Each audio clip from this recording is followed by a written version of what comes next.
देखो ना बूथ होंगे सन ना 83 बूथ है फोन वाला बिल्कुल सही गल इंग्लैंड विच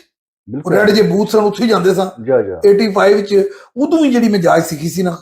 ਆਪਣੇ ਇੱਕ ਦੋਸਤ ਦੇ ਰਾਹੀਂ ਕਿ ਪੌਂਡ ਦੇ ਵਿੱਚ ਨਾ ਉਹ ਸਰਾਖ ਕਰਕੇ ਨਾ ਧਾਗਾ ਪਾ ਕੇ ਉਹ बड़ा सारे काम होते ਆ ਬੜਾ ਸਾਰੇ मतलब जहां भी गए दास्तान छोड़ होए असा ने ना कोशिश की है कि असा कोई पॉजिटिव चीज की नहीं है अपनी गल ही करनी है मैनू एक चीज समझ नहीं आती सानू इस मुल्क नाल प्यार क्यों नहीं मैं अपनों शुरू होने लिया अज भी बाऊ जी जो जो अल्लाह करीम ने इस मुल्क को दिते है ना वैदर बाऊ जी कमरे लकड़ दे बंद बर्फ पै गई अंदर ही हो हीटर वैदर च तुसी मुताज हो इन्ना आर्टिफिशियल चीज़ां दे दुनिया तो ऐसे मुल्क भी हैं बाबू जी जिन्हों के बारे दस कि अगर 2 मिनट हथ बाहर कढ़ो ना इतने ठंडे मुल्क करो कि थोड़ा हथ फारग हो जाए लोग रह रहे दुकाना भी हैं काम भी कर रहे सर रेत ही रेत पूरा मिडल ईस्ट रेत ही रेत बिल्कुल लेकिन पहाड़ समुंदर नदियां फल fruit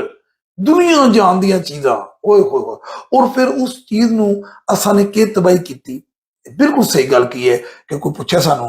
where are you from तो असं सोची पै जाने यार पाकिस्तान का नाम लैना बिल्कुल सही वजह वजह यह है खुद ही पहुंचाया इनू अज भी मैं कहना 100 बंदा अपनी अनाथ का पुत्र उड़ दे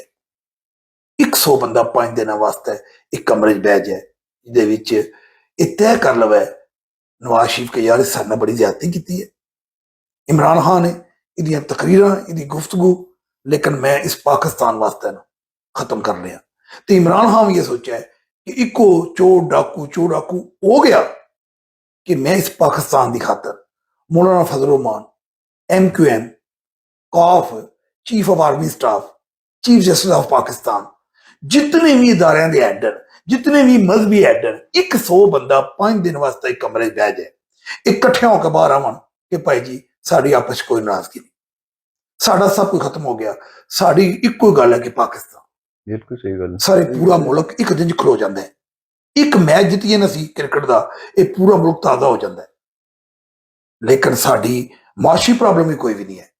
साड़ी तबाही है साड़ी इखलाकी अपर तू लैके थले तकन साड़ियां जिहड़ियां इखलाकी कदरां ना उन्हां दा बेड़ा गर्क हो चुके